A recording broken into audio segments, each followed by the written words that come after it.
Kalau masalah mau tahu ada yang mau kenalan, nah saya boleh tahu duluan nggak yang mau kenalan itu siapa?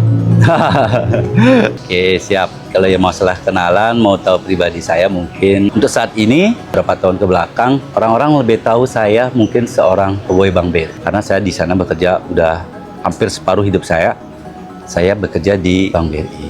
Ya, jadi saya melayani masyarakat, khususnya di permodalan untuk UMKM yang ada di Kabupaten Kelungkung. Jadi sering terjun ke bawah, ke masyarakat, ke UMKM yang ada di Kabupaten Kelungkung, memberikan permodalan di sana. Nah, itu sekilas tentang saya. Cuman sebelum itu juga saya terlahir sebagai ya anak kecil yang seperti biasa sebagai mana umumnya. Sekolah saya di Kelungkung dari SD sampai SMA saya di Kelungkung. Terus kuliah saya baru ke Denpasar. Nah, mulai bekerja kembali lagi saya di Kelungkung. Jadi hampir sebagian besar hidup saya jalani di Kelungkung ini. Mungkin kadang-kadang masyarakat memandang bahwa ada eksklusif khusus ya ketika kita di Puri. Nah, kalau saya sih memandang itu sama aja sebenarnya. Cuman mungkin lebih ketika kita sebagai anggota Puri, kita mempunyai tanggung jawab lebih kepada masyarakat. Itu mungkin yang lebih dibandingkan dengan teman-teman kita yang lain. Nah, saat ini masa kecil saya sih mungkin karena saya waktu itu dari kecil saya tumbuh pada saat orang tua saya sebagai petani. Ayah saya dulu adalah mantan Bupati Kelungkung pertama periode 5 tahun 50 sampai 73. Begitu saya lahir beliau sudah tidak menjabat lagi sebagai seorang bupati, tapi pada saat saya tumbuh kecil beliau suka berkebun. Beliau menanam cengkeh di desa, beberapa desa yang ada di Kelungkung ini, di desa Selat, di Tabu. Nah, jadi saya kecil-kecil itu mengikuti beliau. Jadi pada saat hari libur, Sabtu Minggu, ikut sama adik saya, orang tua saya untuk berkebun, menanam cengkeh, menanam coklat. Nah, itu hal-hal yang seperti itu membuat kenangan yang luar biasa bagi saya. Saya ingat terus panjang hidup saya di masa kecil. Kalau hobi saya sih, saya banyak hobi kebetulan ya. Jadi setiap fase perkembangan saya jalani mungkin dengan hobi yang berbeda. Itu menyesuaikan dengan kegiatan dan kesibukan yang saya jalani. Nah, dulu pada saat waktu senggang, waktu SMP sampai SMA, saya senang ya ikut-ikut musik lah. Itu ada beberapa pada teman dan keluarga saya juga di bidang musik. Nah, jadi saya ikut-ikutan di sana. Jadi sempat ikut main band sebentar. Nah, terus selama saya kuliah, mulai bekerja, saya mulai main motor, senang main motor. Tahun 2010 saya buat klub motor trail di Kelungkung, juga buat beberapa event yang ada di Kelungkung pernah saya buat. Ya, sampai sekarang sih masih suka, cuman karena terbentur waktu dan kesibukan jadi agak mengabaikan sedikit hobi-hobi itu. Ada hobi musik, motor, dan sempat juga saya hobi burung. Suka burung. Tahun berapa ya kalau nggak salah itu 2000 berapa, sebelum 2020-an saya sempat juga buat kegiatan lomba burung di Kelungkung, dan kebetulan pada saat itu saya sebagai ketua PCMI, Peci Mania Indonesia, dan untuk Korwil Kelungkungnya ya saya ditunjuk sebagai ketuanya, dan kita berhasil buat event waktu itu bersama teman-teman dari luar Bali juga datang, dan eventnya ada di Kelungkung ini. Nah, yang terakhir sekarang nih, karena ketika saya bekerja di bank, stressing kita kan beda. Jadi saya mencoba hobi baru gitu. Saya hobi bercocok tanam, hobi dengan tanaman hias khususnya. Nah, saya mulai di sana dan ternyata sangat menyenangkan, senang gitu. Kalau musik sih saya sebenarnya nggak fanatik ya, yang penting enak didengar, bisa dicerna, ya udah saya suka aja. Jadi apapun genre musiknya saya sih nggak fanatik, tapi lebih ke pop rock lah saya suka. Kalau masalah motor mungkin karena kaki saya panjang ya. Jadi kalau yang klasik-klasik, di samping belum mampu bermotor klasik, jadi saya lebih ke trail adventure. Saya suka alam. Jadi kalau adventure ya mainnya ke gunung-gunung, ke hutan, jadi bisa sambil hobi sambil refreshing kita. Kalau burung yang saya bilang tadi ya, kan kebetulan kita ditunjuk sebagai ketua PCMI dulu. Jadi saya suka burung yang kecil. Burungnya kecil tapi suaranya banyak. Itu namanya burung pleci. Itu saya suka sekali sama burung itu. Cuman sekarang karena kesibukan udah nggak sempat lagi peliharanya. Udah nggak sempat lagi pelihara burung. Jadi dibanding nanti mati, ya saya alihkan hobi saya dari sana. Kalau tanaman ya, hobi bapak-bapak saya bilang sih mungkin saat ini sih nggak lagi. Bukan orang tua aja yang suka tanaman. Sekarang banyak anak-anak muda yang suka sama tanaman ya sekarang, karena tanaman itu hampir sama kayak pakaian, kayak ada fashionnya dia. Jadi untuk tahun ini mungkin berapa masa sekarang ini yang mungkin kebut ada simbar kayak gitu ya. Terus yang kemarin dahulu ada arwid. Nah, dengan itu ada ada trennya. Dan saya lihat sekarang tren tanaman itu bukan hanya orang tua yang suka. Anak muda pun sekarang suka tanaman. Tren sekarang itu masih di dunia simbar, Platycerum namanya. Nah. Oke, mungkin kadang-kadang kalau kita dengar bahasa politik itu serem ya. Kadang-kadang mungkin orang agak tabu untuk bicara masalah politik. Tapi sebenarnya kita tahu banyak hal keseharian kita tanpa kita sadari bahwa itu adalah sebuah dari proses politik, dari negosiasi-negosiasi dan segala macam. Itu mungkin salah satunya seperti itu. Itu adalah bagian dari politik. Nah, terkait dengan politik yang saya jalani saat ini, yang sedang berlangsung saat ini, sebenarnya kalau kita lihat story, sejarah daripada perjalanan ini, mungkin bukan hal yang terlalu baru bagi saya. Karena orang tua saya, ayah saya adalah juga berkecimpung di politik, dan kebetulan selama perjalanan saya nggak mengikuti secara langsung terus, dan saya bekerja di perbankan, jadi untuk terlibat langsung dalam hal politik itu karena waktu kita nggak bisa. Ya, tapi saya suka, saya senang karena banyak hal yang bisa kita lakukan, banyak hal yang bisa kita serap dari perjalanan politik tersebut. Terkait perjalanan ini ya mungkin banyak orang yang nggak mengira saya akan terjun langsung di politik saat ini. Itu awalnya dari adanya ya mungkin beberapa teman yang berdiskusi dengan saya, berbicara, ketemu untuk mengajak atau untuk terjun langsung di politik yang sekarang ini dalam pilkada ini. Cuman saya pada saat itu memang tidak serta-merta mengiyakan karena saya merasa mungkin masih ada kesempatan bagi orang-orang lain untuk ikut di sana. Cuman saat ini saya nyatakan untuk belum. Cuman akhirnya dari beberapa masukan, dari beberapa pertimbangan dari teman-teman dan pihak keluarga memberikan keyakinan pada saya untuk ikut dalam pilkada ini. Jadi hal itulah yang membuat saya menyatakan keputusan untuk ikut dalam pilkada ini. Yang pasti sih segala sesuatunya harus kita mulai dari hal terkecil dulu ya. Support keluarga itu penting sekali. Jadi itu adalah modal awal daripada keputusan saya untuk mengambil langkah ikut dalam pilkada ini. Melihat perkembangan yang berjalan, banyaknya ada hal positif dukungan khususnya dari beberapa elemen untuk saya berpasangan dengan Bapak Made Satria. Nah, itu lebih menguatkan saya untuk mengambil langkah ini untuk melanjutkan pengabdian saya kepada masyarakat.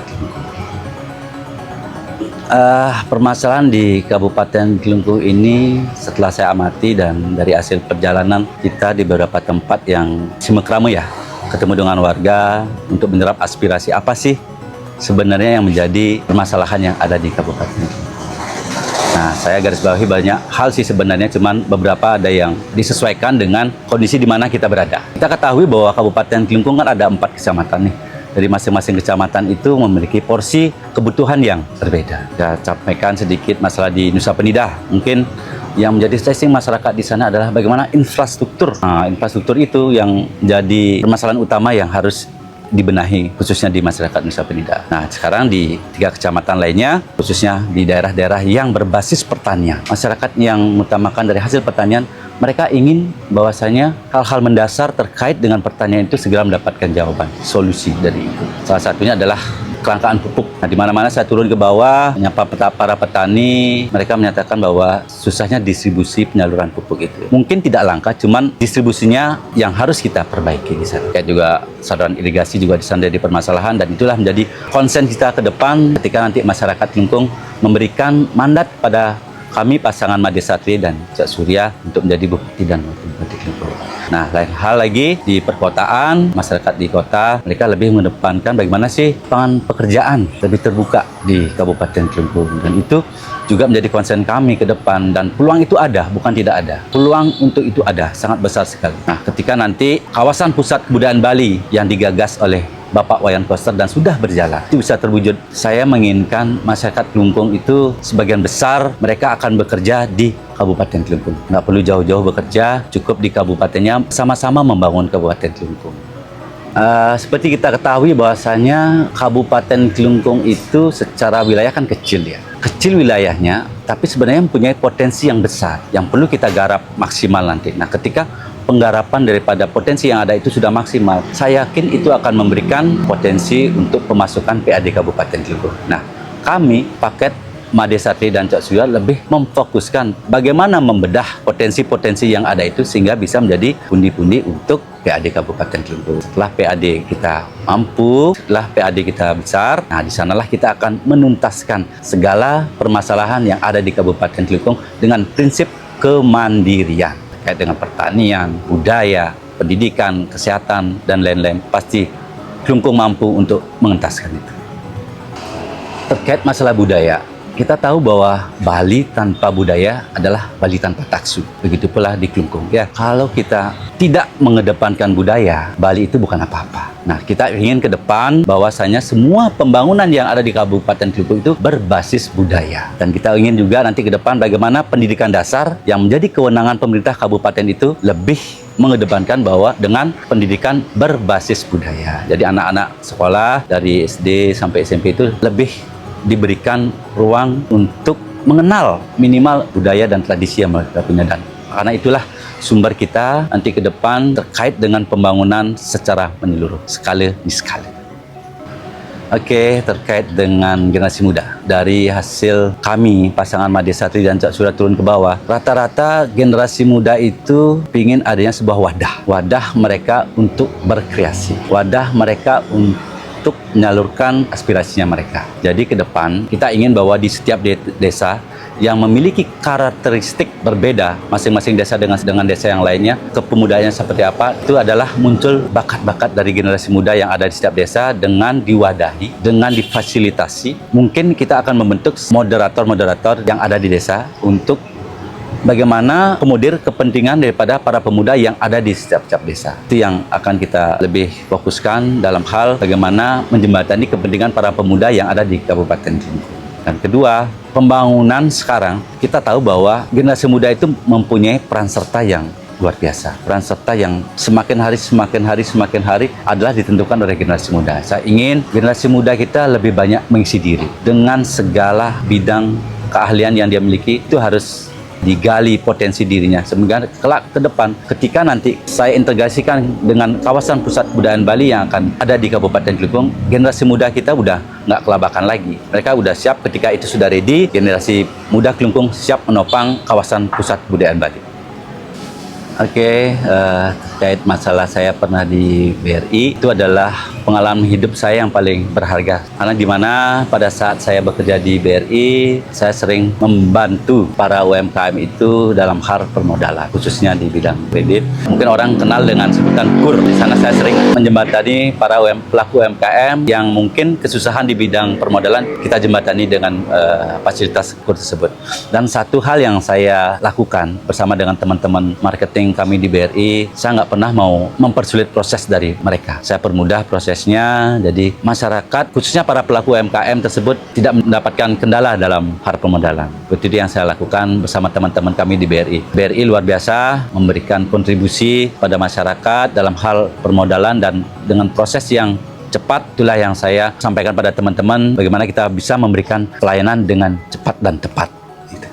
Perjalanan saya sampai dengan saat ini tidak mungkin dapat saya lakukan hanya karena diri saya sendiri. Yang pasti ini adalah dukungan dan campur tangan dari beberapa pihak, dan khusus bagi teman-teman seperjuangan, baik itu di tingkat partai maupun relawan, saya mengucapkan terima kasih. Dukungan teman-teman semua luar biasa, mengantarkan saya untuk bisa bertemu dengan warga, bertemu dengan elemen masyarakat di bawah dan menyerap aspirasi masyarakat yang ada di bawah. Dan saya mengajak teman-teman semua bahwa perjuangan ini belum selesai. Perjuangan ini masih perlu perjuangan selanjutnya. Jadi kita harus tetap semangat, optimis bahwa apa yang kita impikan, apa yang kita citakan, bahwa Kelungkung ke depan, Kelungkung akan mampu dalam kemandirian, maka kita perlu berjuang dari saat ini sampai mengantarkan kemenangan kita pada pemilu yang akan datang.